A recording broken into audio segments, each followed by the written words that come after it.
let's talk about meal management strategies and considerations for acquired brain injury.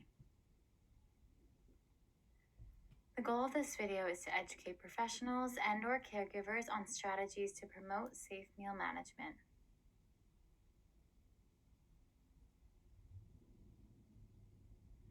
There are some simple things that you can encourage to promote safe meal management, and implementing these suggestions can help to reduce the risk of aspiration, choking, reflux, and facilitate overall nutrition and wellness.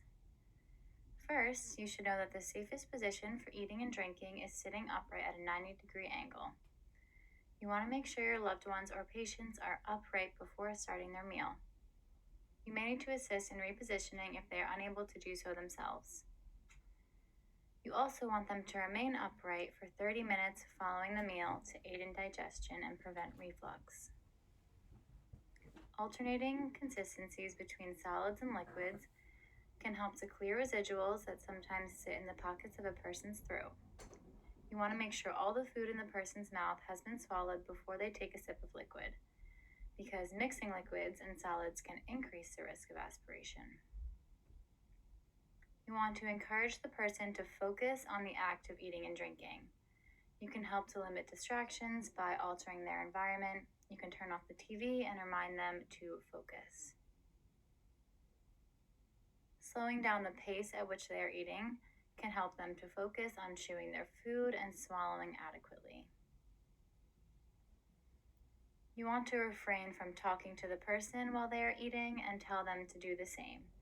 Talking while chewing highly increases the risk of choking and aspirating. You want to encourage small bites and small sips that are easier for the person to control in the oral cavity and during a swallow. You can use a teaspoon to help if necessary. Lastly, you can encourage some extra dry swallows to help clear residuals remaining in the oral cavity and the throat. So, what can you do during mealtime? Before, you want to make sure you introduce yourself and explain why you are coming to visit. Make sure you are aware of any restrictions and requirements the individual may have regarding eating. You want to make sure the person is comfortable and in an upright position. During the meal, you want to remind the person to use safe meal management strategies talked about earlier.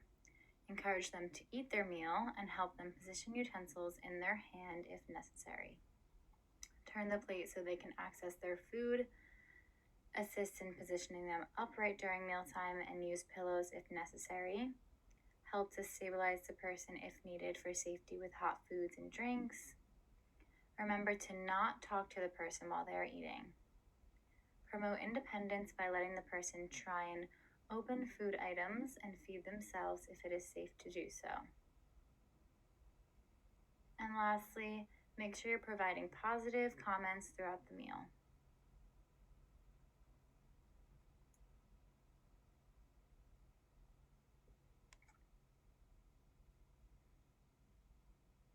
After mealtime, you can let the person know you are finished and have to leave, and provide positive feedback about the visit. Leave the person in a position of comfort and safety, and make sure all needed items are within reach. Lastly, you want to offer any last-minute help or assistance.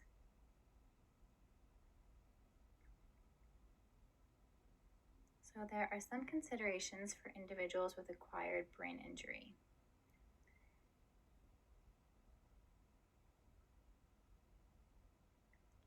These individuals may experience facial and body weakness, which can lead to oral residuals.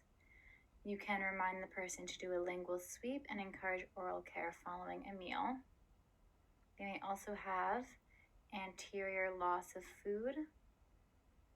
If this happens, you want to remind them to seal their lips and offer them a napkin.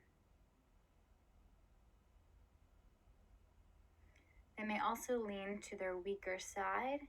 If that's the case, you want to help position them and use pillows if necessary by propping up their arm or putting them next to their shoulder. They may also have arm or hand weakness. In this case, you want to make sure the tray is on the stronger side so they are able to self-feed. You also want to offer your assistance if you see that they are struggling. They also may have visual neglect, so you want to be aware of that and make sure that the food and drinks and utensils are within the patient's line of sight. If you see them not attending to their food, you want to remind them to attend to their neglected side by turning their head.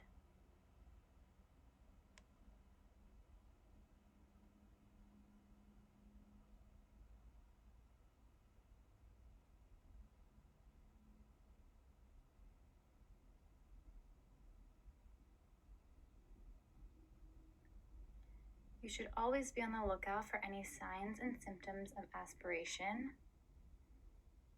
These may include coughing or throat clearing while eating or drinking or soon after, shortness of breath or fatigue while eating and drinking, a wet sounding voice during or after eating and drinking, changes in alertness after eating and drinking, food or liquids falling from a person's mouth, watering of the eyes during or after eating and drinking, swallowing 3 to 4 times for each bite of food, pocketing food in cheeks, taking a long time to initiate a swallow, drooling, and sneezing after eating.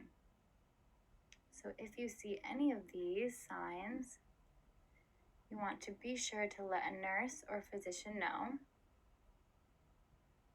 The individual may need to be evaluated by a speech-language pathologist. SLPs can help to diagnose and treat any swallowing disorders by providing strategies, maneuvers, exercises, and diet recommendations to facilitate safe eating.